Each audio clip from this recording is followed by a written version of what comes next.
André Toledo, you are the CCO at David. Is this correct? That's correct. At David, New York. We just crushed an interview. What did we talk about? We talk about entertaining. Mm-hmm. We talk about how to be obsessed with your portfolio, find your gaps.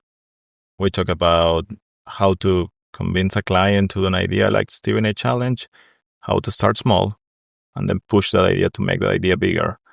And then hire giants. And then you did a Mount Rushmore at the end. Yeah. This is going to be a good episode. Everybody, stay tuned.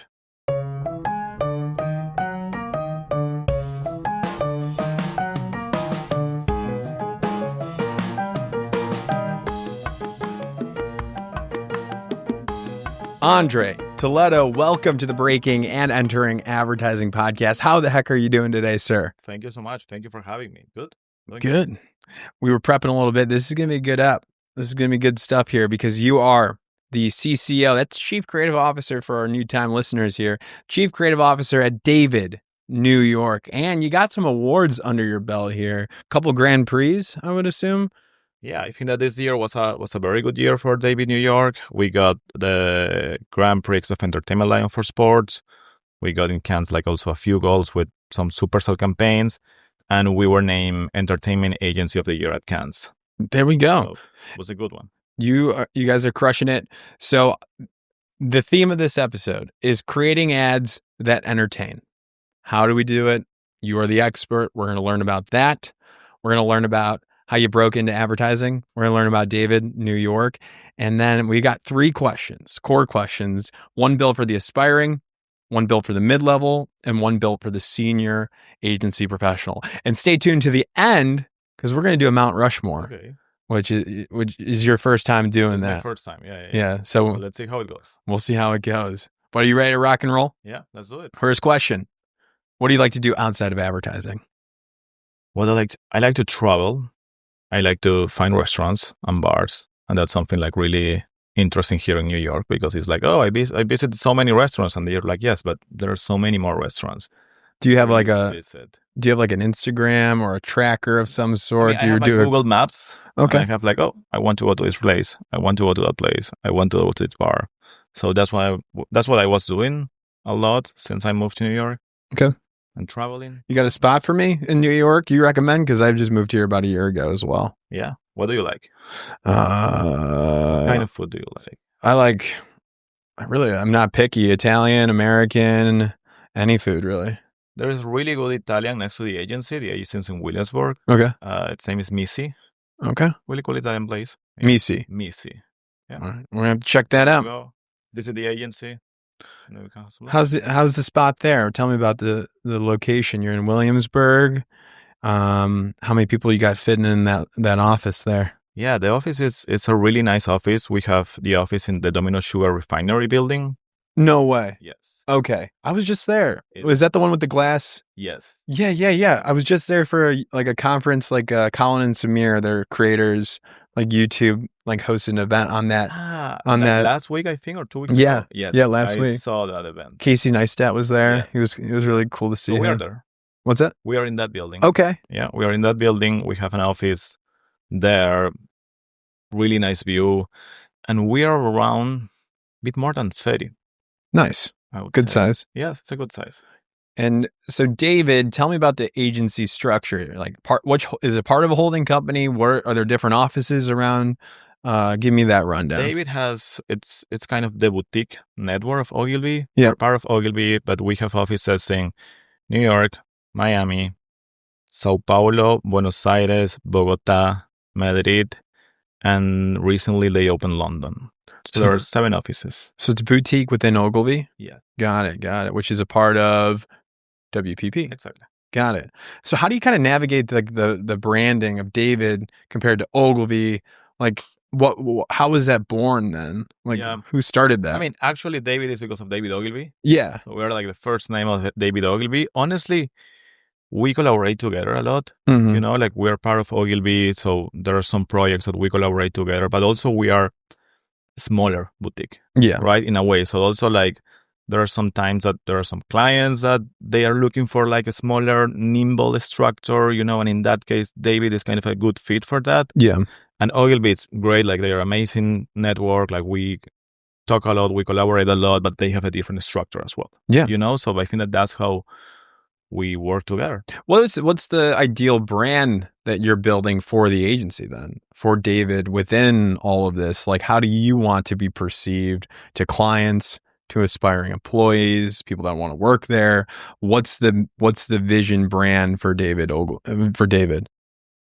I think that there's something that we always say at David as a network, regardless of where we are, that in the way we are all about intimacy, in the way that we collaborate with clients, in the way that we connect with culture, in the way that we connect with people, in the way that, especially when it comes to, and we have like so many stories about the way that we work with clients, that we collaborate, like we're like, hey, one text away, about like, hey, we have this thing, like, let's go, like we're really close, maybe part of the Latin soul that the network has, but the intimacy is kind of something very important across the board when it comes to David. Now, I don't know much about clothing, but I would imagine if you go to like a Nordstrom, like a larger box store, and you buy clothing, it might be less intimate. But if you go to a boutique shop, like in Soho, they're gonna talk with you. They're gonna be more intimate. Yeah. They're gonna pick out stuff that you like. Is that where this comes from? It is that. I think that's it.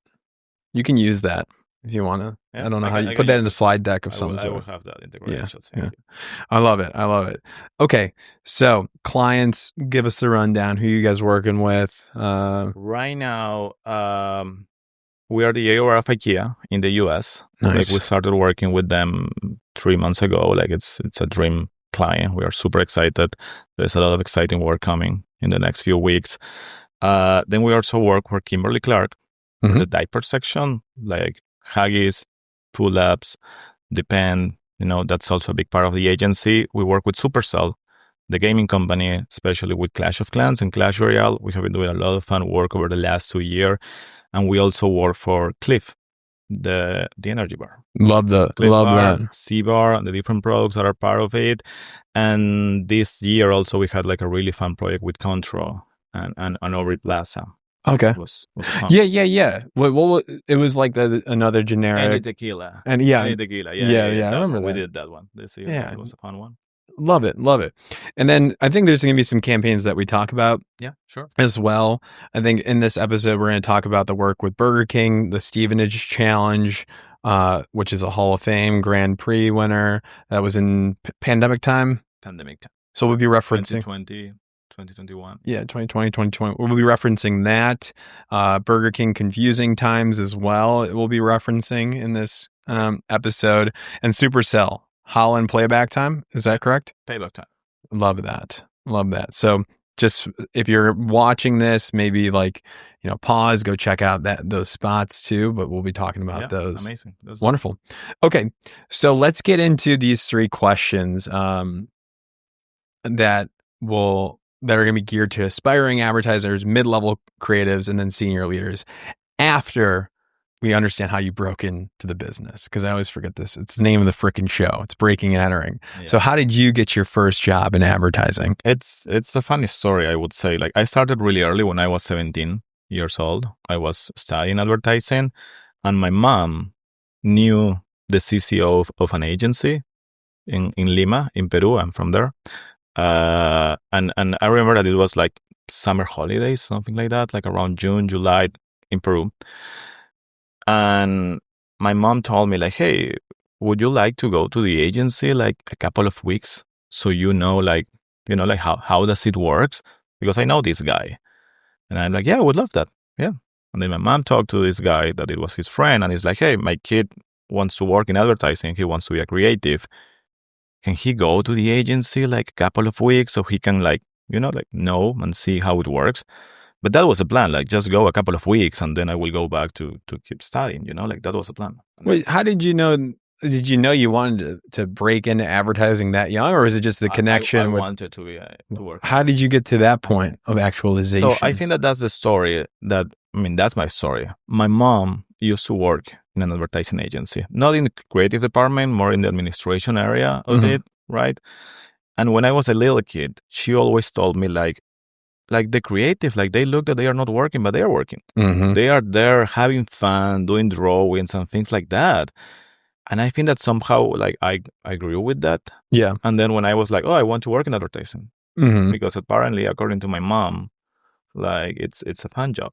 And so she was kind of training you to think about the creative track, art direction, copywriting, maybe a little bit of strategy.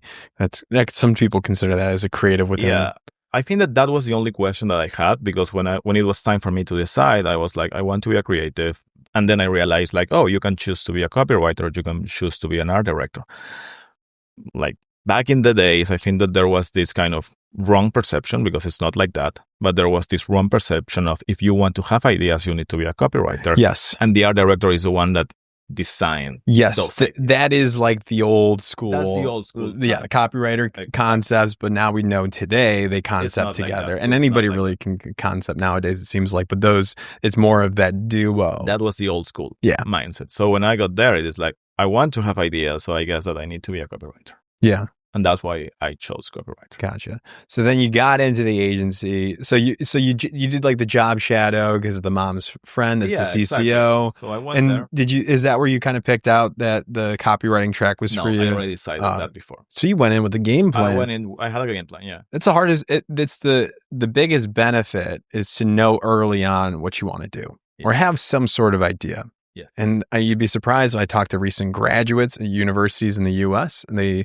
22, 23 years old, and they still don't know exactly which role. There's really not that many roles within a creative ad agency. 5, 6. Yeah.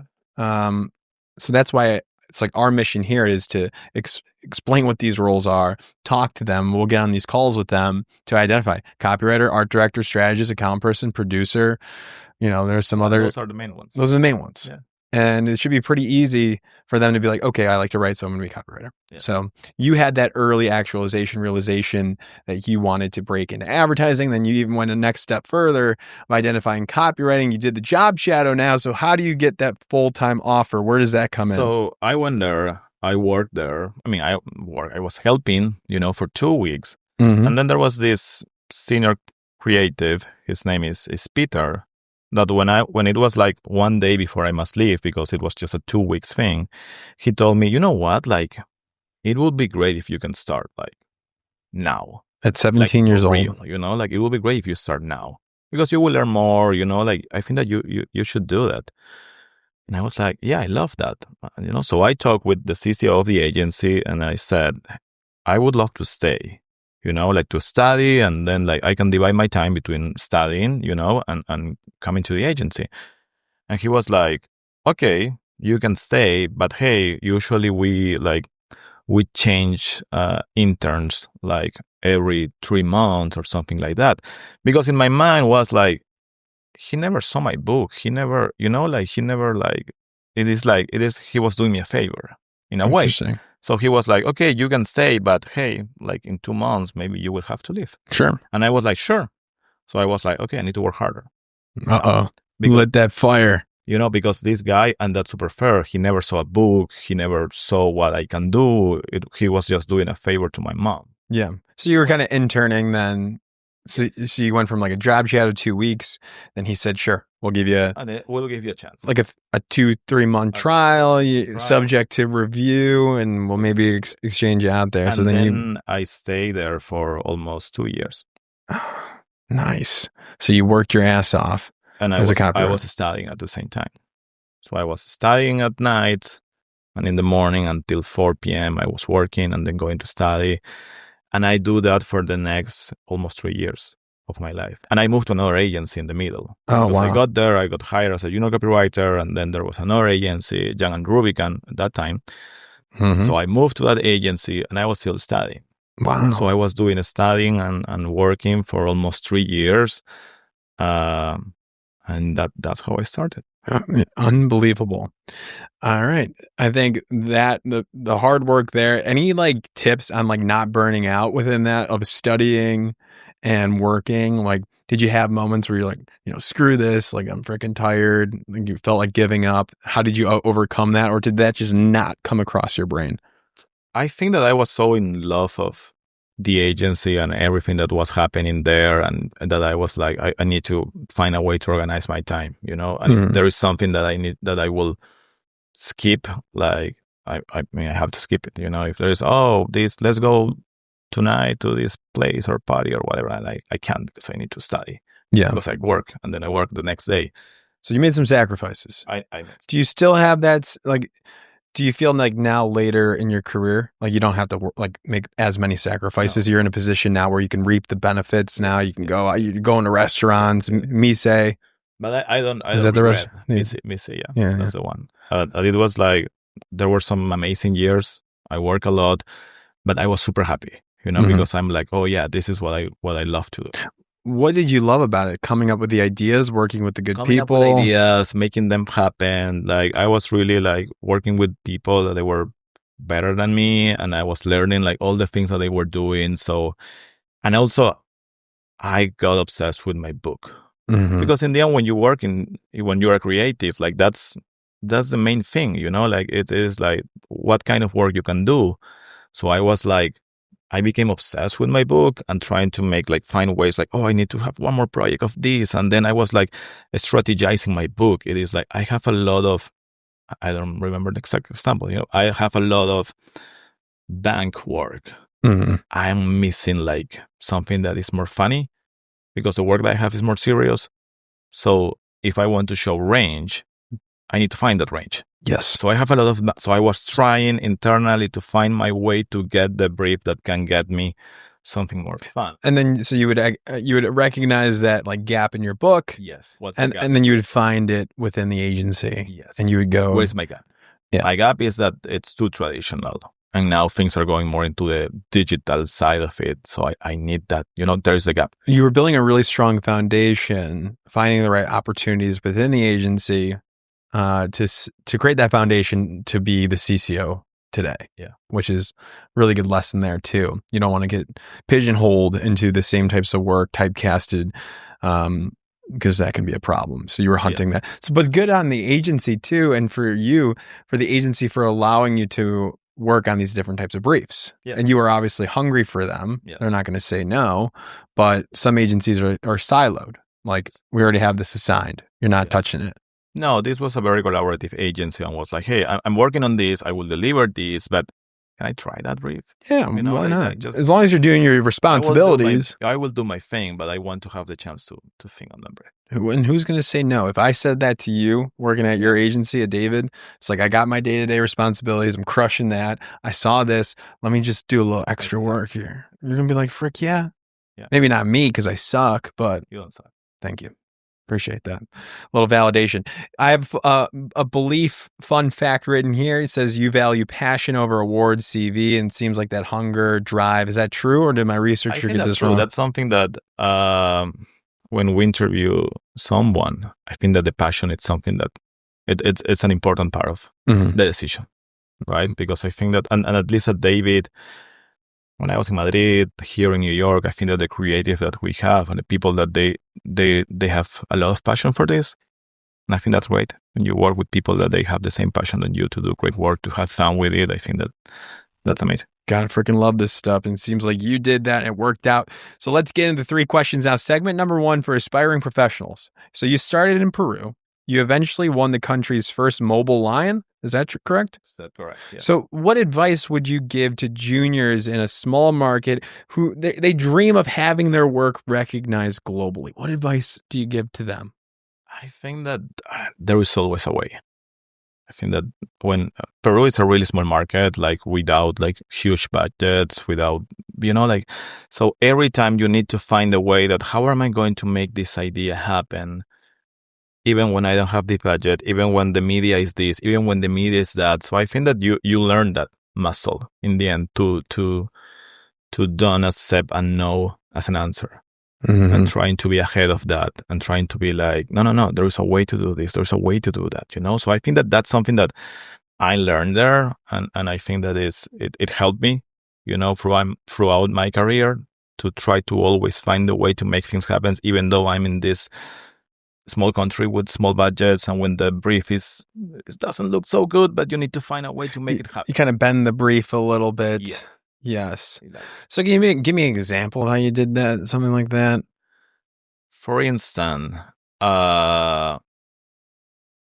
there was this idea that the one that won the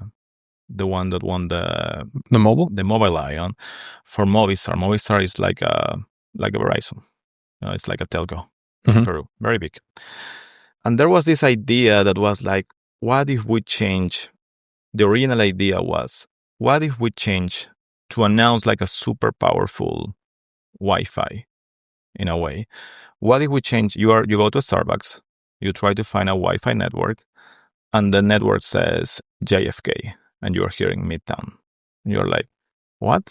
Like, I'm in Midtown, the Wi-Fi says JFK, like what's going on? And then once you click that, there is a pop-up message that says like, oh, really strong Wi-Fi.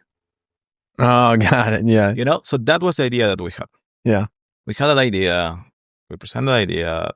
The client bought it, but then in the end, the client killed it. So and then they were like, okay, that's it, and I was like, no, like the hack and the structure, it's really cool. So we need to keep finding ways to make it happen, like where we can do it, when we can do it, what's the excuse. And then the reason why it died because of legal, because it is like, even though it's an exaggeration, it's not a real thing that Wi-Fi from JFK is reaching the Midtown. It's too much like legal, okay. And then while we were pushing and I was like obsessed trying to find the right moment to do the same kind of idea, we found a really nice moment, and that was in July 28th. That's the Independence Day of Peru. We changed not the Wi-Fi, but the carrier of your phone. So instead of Verizon, we changed that from Peru.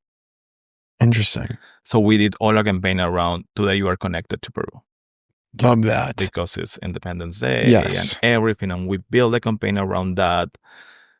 And that campaign was one of the biggest ones at the time, one of the most weird ones, because it's like, it's mobile, but it's kind of a new media, that it was the first time that someone used it like that. And then that's the one that won a Lion and many other awards. And that was the work that was in my book, that helped me to go abroad. That was the work that worked for you. And it was also because, and not only myself, like with the team around me, we were like, no, the idea is not dead. We will find another way to make that idea happen. I love that. We found a better way to make that idea. And it worked. I love it. So now for the mid-level creatives, this is question number 2. In campaigns like Stevenage Challenge or Confusing Times, you sold risky ideas that could have been easily shut down. So what's the most effective way for a mid-level creative that they can convince clients to trust the work? I think that on those 2 examples, I think that there are 2 different things. On Confusing Time, the story was like, you can start small and then grow. The first idea that we present to the BK client was just a radio spot. It was like, hey, let's do this campaign to promote the Impossible Whopper. It's funny. It's really smart. I think that people will like it. Like, let's do it. It's a radio spot. Yeah, and radio campaign. What's the worst? Nothing. It's easy. Do a radio spot. Let's try it out. Talking to Fern at the time, I'm assuming. Exactly. Yeah. Yeah. Fernando Machado was the client at the time. I was like, let's do it. And they were like, okay, yeah, it's a radio. Let's do it. Yeah. And we produced the radio. And then they were in love of it. And they were like, oh, this is so good, right? And it's like, yeah, this is so good. We can do a film. Yeah. And then it starts going. We can do a film. Then we did a film. Then after the next year, it's like, hey, we are launching not only like plant-based Whopper, we are launching like chicken products, plant-based chicken products like nuggets and sandwich. Like, we can keep doing Confusing Times. It's not Confusing Time. It's even more Confusing Times because now the chicken is also plant-based. And okay, perfect. Let's do a radio and a film. And we're like, no, let's also do a print.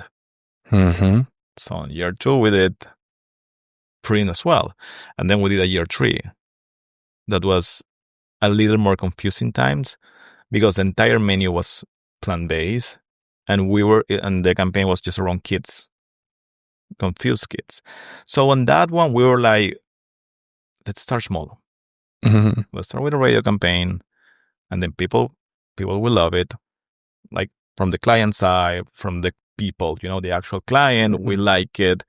And then little by little, we can make it better, bigger, So I think that was a really good strategy and the best way to make confusing times like such a big and great campaign. So it's like a foot in the door technique. Like just let's get something small, and then we can open the door after that. Yes. I think that's really smart.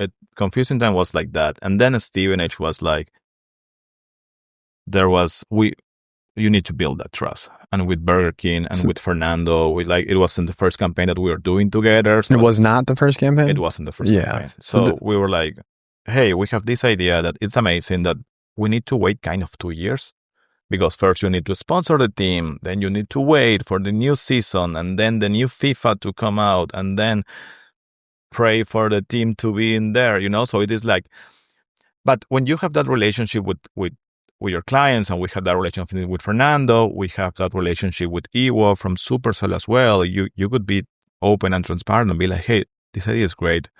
We think this is right to solve the business problem that we have. We think this is fresh, this is innovative, this is new. But honestly, we don't really know what will happen, So we need to hold hands. We are together on this. Yeah. And let's go for it. And let's do our best, because we were also like, I don't know. And we learned a lot with Stevenage, because we were at some point like, this hack is amazing. It's really smart. It's really funny. It's really Burger King. It's very like the underdog mindset. Of course. It's not like we have a lot of budget like Burger King's main competitor. But at the same time, we were like, we don't know how people will react, because we were asking them many steps. Go to FIFA. Go to this competition mode. Pick the Stevenage. Change the players. So you have Mbappe, Ronaldo, like the top players there. Then score a goal. Upload that video to social media, to Twitter or whatever. Tag Burger King. And then you will receive a DM with a discount for the code. Love that. A lot of steps. So at some point we were like, we don't know if gamers will love this, or they will be like, that's too hard. I won't do it. A lot of steps, the friction points from the consumer to be like, okay, I need A, B, C, D. Mm-hmm. But if they follow it, and also the price promotions, the free, what was it, free Whopper? It was a free Whopper and different rewards. And they love it. They love it. Listen, I get pretty hungry. I do a lot of stuff for a free Whopper. I know. Yeah. I know. What's so funny, Ellie? So that one was like a great example of, hey, we're on this together. Yeah. We think this is the right thing to do. We don't know what will happen on the other side in a year and a half from now, but let's hold hands and let's do it. Yeah. So this wasn't like a day one on the job. Okay, we just won Burger King. Let's pitch this. No, it wasn't like that. Maybe you thought it, like maybe you had the idea for a while. You had to sit on it, and you had to wait. You don't want to pitch that too early. No, we were already working with Burger King, but also like we had the idea, and we never had a deck for the idea. Like we were working together. There was this team that had the idea, and then Pancho, he had a meeting with Fernando, and he's like, hey, I will tell him the idea like that. We don't have a deck. Yeah. You don't need a deck. No. If the idea is great, we will get it. And that's how it started. That's the trust. So mid-level creatives need to build trust, and that's the most important thing. And ways to do that, kind of like the start small method, with confusing times. And then the other one is just kind of like thug it out, just like build that trust over time. Yes. And wait for the right moment, and then drop it. And then go for it. Yeah. Love that. So now for senior leaders, for people, because you're a CCO, you're top dog, and there's other senior leaders that are listening to this. This is for them. So you scaled David across Madrid and New York, both earning Cannes recognitions and global accounts like IKEA. Congrats on that recent win. What's the hardest lesson you've learned about keeping an agency's creative spirit alive while expanding internationally? It's that whole thing. Expanding, growing, but also maintaining the integrity of the creativity of an agency. How do you do it?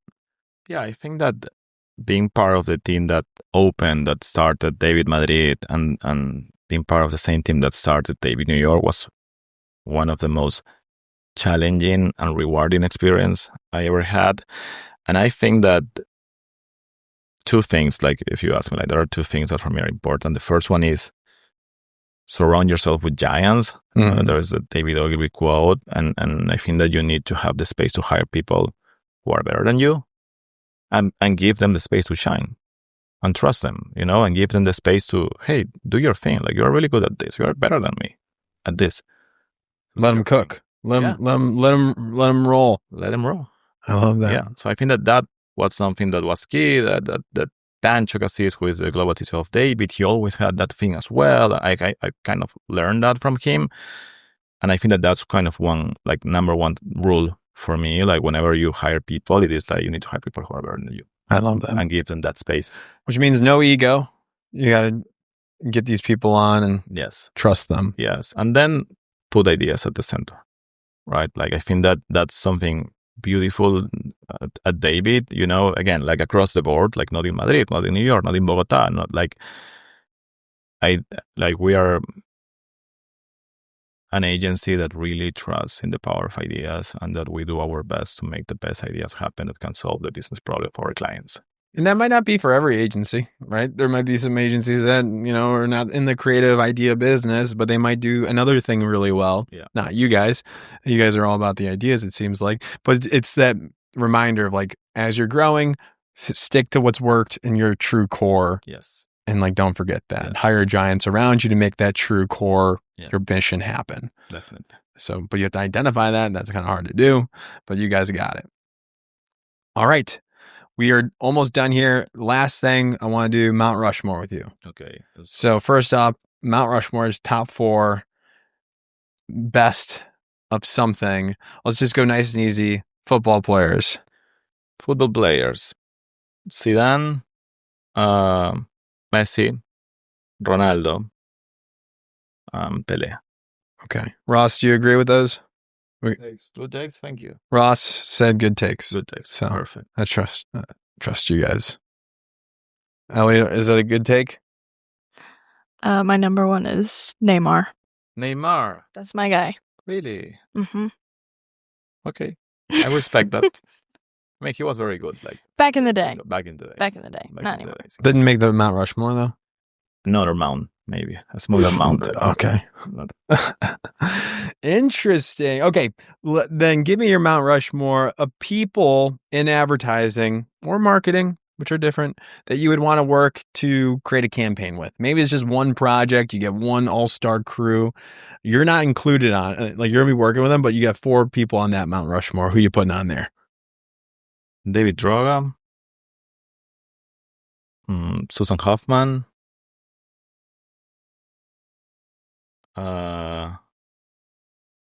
Juan Cabral,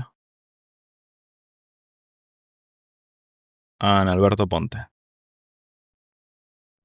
What would you guys be working on, that squad? Like, what would be the brand, like, that you'd be working on? I would love to, like, that's one of my dreams. Yeah. I love football, soccer. So I'm like, I would love to work on those Nike, Adidas ads that, like, they turn timeless. Yeah. Like Right the Future, Jose +10, like Portugal versus Brazil, like those ads that are like that my dad knows and loves, So it'd be a sports brand working on some sports apparel brand would be the category, but specifically in football. Football, yes. Okay. That would be pretty sick. We should make that happen. We should. Wonderful. Thank you so much. How can people reach out to you? You crushed it. I want to make sure if people have questions, do you guys have an internship at David? They can reach out to David. Like, if they go to davidtheagency.com, that's the website. They can find, like, the emails and everything for David New York and everything related to interns and any kind of information. So, and it sounds like the interns need to be better than you, because you're hiring giants, so they got to be pretty good. They will be really good. I love it. Cool. Well, I hope people reach out. You crushed it. I can't wait to watch all the future success from David. Thank you so much. Send us your campaigns. We'll get you guys on the whiteboard. We will. Crushed it. Thank you so much. Thank you, sir.